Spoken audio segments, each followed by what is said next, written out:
Licensed video games have been around for decades, and their reputation, less than great. It's almost like having a commercial shoved into your house, but you pay for it. Some are so offensively bad that I think it's the opposite effect. For every standout like Batman Arkham, there's a dozen games that feel like they were made in a rush with minimal effort, purely to cash in on a recognizable brand. And in the modern era, how come it seems as if the licensed games have taken on a different tactic? Fortnite. That instead of making games, they're just licensing out a skin. So how did we get here? Why do so many licensed games fail? And why do a few of them somehow manage to be some of the best games ever made? Let's take a look at one of the most profitable commercialized ads, but you happen to play them. Marvelous. Chocolate shouldn't taste gluten. A licensed video game is based on an existing property, for the uninformed, usually made to promote a new movie or whatever coming up, to revive interest in an old IP, or a genuine mission to make a good game based on a beloved franchise. Now you may ask, how and why are there so many bad licensed games? Well, who can hate on the menu? Did that guy just loaded MP5 like a shotgun? Especially in the past and early 2000s. Well, it was kind of a fad at the time. Think about it. Video games were getting into kids' hands. Christmas gifts. It was the gaming boom of the home game consoles. And what do corporations love doing?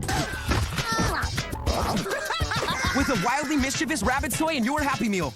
Selling to children. And where are the children at? Playing video games. It's the logical conclusion. Kid loves Batman, he's gonna want the Batman game, even if it's not the best, because you play as Batman. A lot of the time, the reason these games are bad is licensed games are tied to a release window, usually a movie launch. That means developers are given extremely tight deadlines and very little room for iteration or polish.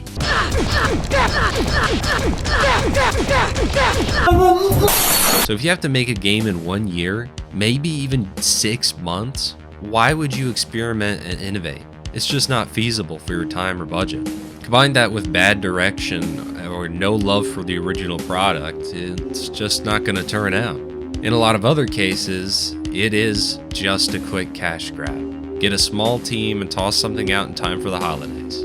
It's a promotion, not a game. Do you remember those little plug-and-play style consoles? One would be like SpongeBob's nose or something. JonTron did a whole video on those. A lot of these are just a penis. This one is Spider-Man's penis. Bombs away. This one is my personal favorite. Spider-Man points at your dick while you play. You can't make that up. That's really how they designed this. Those were true bottom of the barrel garbage. Some of the best parts of this downside is playing this trash years later, because in a few cases, it's the so bad it's funny category. But not to copy other videos on their worst picks or whatever ChatGPT picked out for their script that day, I want to bring forth a collection of licensed dumpster fires not many talk about. We've all heard about Superman 64. I love the pain. E.T., so on and so forth. Oh, and don't get me started on the torture that anime tie-in games are. So why are we meeting up here? Bro, mind you, this came on the PS5, and they got Because that's what she cutscenes like this. Skip. Sweet mercy, they truly are a 9 times out of 10 you're getting vomit labeled with some big name stapled to it. A really good telltale sign with some of these older games is no music.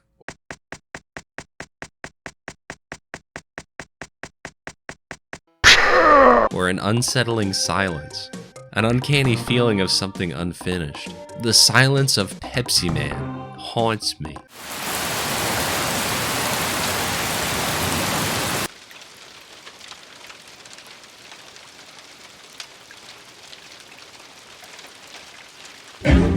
The controls are stiff. Though it has English voice acting, it only released in Japan in 1999. As a live-action American guy, and was the Temple Run before Temple Run.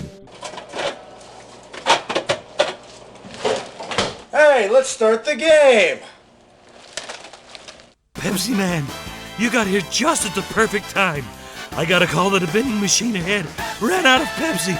Pepsi Man essentially terrorizes a local town, busting into your home and crushing your wife under his feet. when blowing out the back of your shed to reach a Pepsi machine at the kids' store.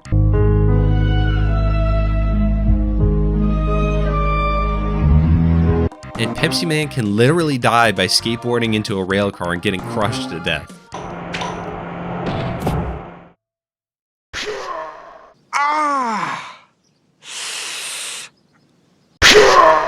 Like, how can you even make some of this up? It's a wild fever dream experience. It's funny, and it's a historical piece among the weird gaming world. Now that being said, that's one of a few cases of the meme-worthy license game. Next we have stuff like Catwoman. Man, it's just opening fire? Okay. Oh, don't worry about the bullets. It's okay. Tear gas and crying is just so unprofessional. You wanna play my game? With the worst camera ever conceived by mankind and a bizarre control system. Literally, it feels like the cameraman is on a gimbal controlled by the movements of a literal cat. It's indecisive, has no idea where it's going, it just exists. It's hard to describe the controls, which are also just bizarre. You don't use the face buttons for much of anything. It's almost strictly the bumpers and triggers and sticks. It feels alien to play. I'd say if this came out today, it was AI made, but this more like asking an ancient species to design a video game. And why is everything so blurry and smeared? Why is it so bright? What are these animations? It is a slog of a game. I don't recommend anybody play it. And it's the same with something like Shark Tales.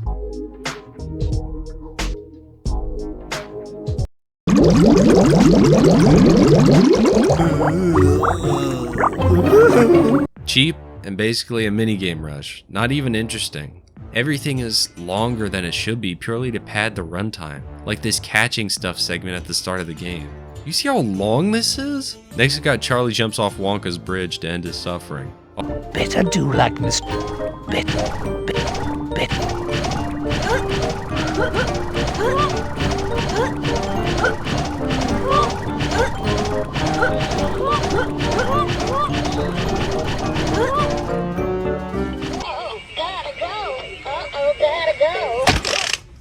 Shut up. A horrible and strange game where the cuts are so abrupt and broken. The animations are cheap, no lip syncing. Almost got it. Oh no!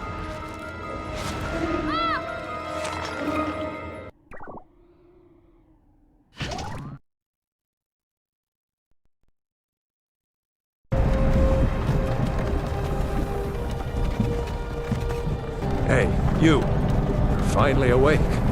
And your movement speed is so slow that walking around a room as big as a daycare center takes forever. At least you can command a legion of midgets though. Yeah, I gotta give it something.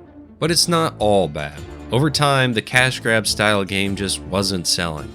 People weren't hip on them now. In the recent decade, there has been a shift. Almost never do these games come out just for the release of a movie or TV show. They're given bigger teams to fit the respect of their names. Some licensed games have exceeded expectations, often because the developers were given time, support, and genuine interest in the source material. I made a whole video on how great LEGO games are. That's a toy, and it's made a generational series. People grew up with those. I personally hate the modern ones. I think they're soulless and truly are there just to make a quick buck. Don't give me the "you just grew up, bro" statement. It's a dumb argument and you know it. No! It can't be! No!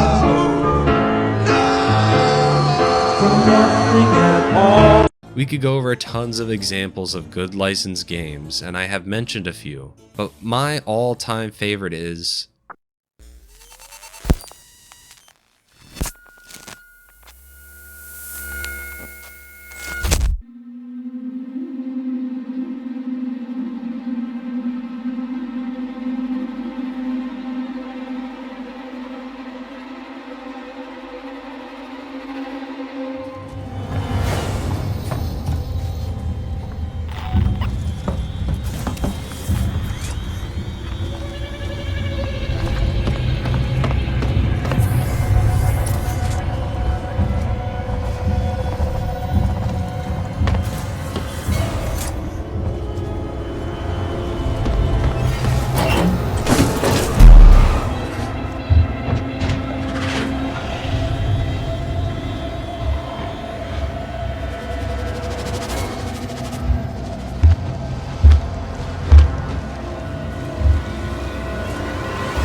Alien Isolation. I never in my life felt like I and the creators shared the same affection for the source material. It's a miracle this game even exists. The story is fascinating and builds on the original while respecting its lore and not trying to rewrite or sound like a Wattpad fanfiction. The AI is heralded as one of the best and smartest stalker enemies. Although over the years, good criticism of the alien cheating has been fairly leveled at the game. It's still a charming time with a balanced survival experience, and the graphics hold up incredibly. Some people say it overstays its welcome. For once, I'm just gonna have to disagree, especially when they take away your gear. Really brings back the horror of the game.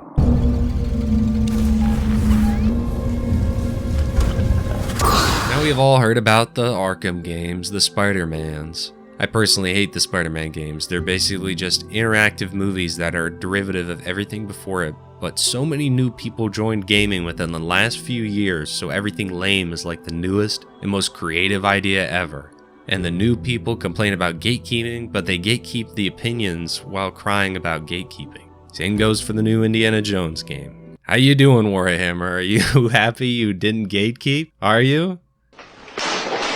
King Kong is a fun little shooter that you can blast through in a couple hours, even if the monkey moments are extremely boring. Thanks, Jack!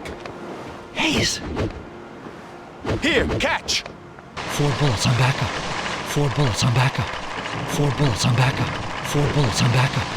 4 bullets on backup. People don't really consider it because it's considered greater than the source material it adapted, but The Witcher is a licensed game. Cyberpunk is even a licensed game. Dragon Ball Z Mouthful of Marbles 3 is probably the all-time best Dragon Ball game. No, Sparking Zero was not a worthy successor. Fighter Z is honestly a better game. Licensed video games have a complicated history, and in most recent years, we've seen a very strange pivot.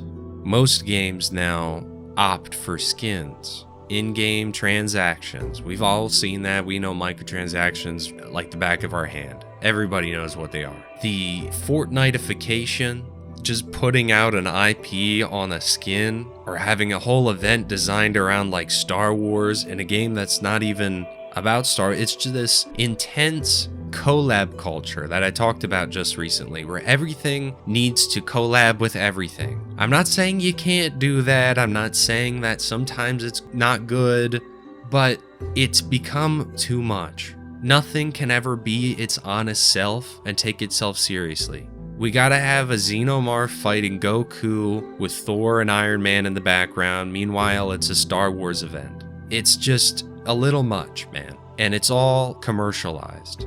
All these skins themselves cost more than a game. Do you see how much is on the shop? It's insane. But what are you gonna do about that? Unfortunately, the skin shops are effective. It's weird saying skin shop, kinda gross. On one hand, licensed games have produced some of gaming's most infamous failures. On the other, they've occasionally delivered unforgettable experiences that respect and expand on their source material. But that's rare. The difference almost always comes down to time, creative freedom, and whether developers are actually allowed to care about what they're making. It's a fascinating and strange history of our hobby. So where do I land on licensed games? Honestly, they shouldn't be good. They're made to sell something. It's not supposed to be art from a boardroom perspective. Most of them aren't made by people who care.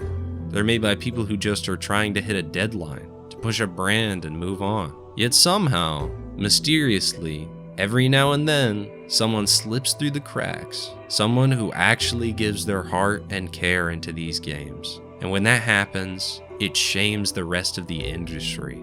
Because if a Pepsi ad can become a cult classic, or a movie tie-in can become a horror masterpiece, then what's everyone else's excuse? That's the weird world of licensed games. They're proof that passion can survive even the worst conditions. But it also means we shouldn't settle. We shouldn't let studios off the hook just because a game wasn't meant to be good or it's just a licensed game. No. If you're gonna slap a big name like Alien, if you're gonna slap a big name like Iron Man, I don't like it, but if you put these things that are beloved and actually give them the respect that fans want and to respect the source material, it will benefit you. You will make money. It's already been proven time and time again. Well, that's all I had to say. Playing some of these old weird games was an interesting experience for this video. I honestly had a good time though. Thanks so much for all you guys do. I appreciate every one of you. Have a wonderful week. Don't give up on your dreams, and I'll see you.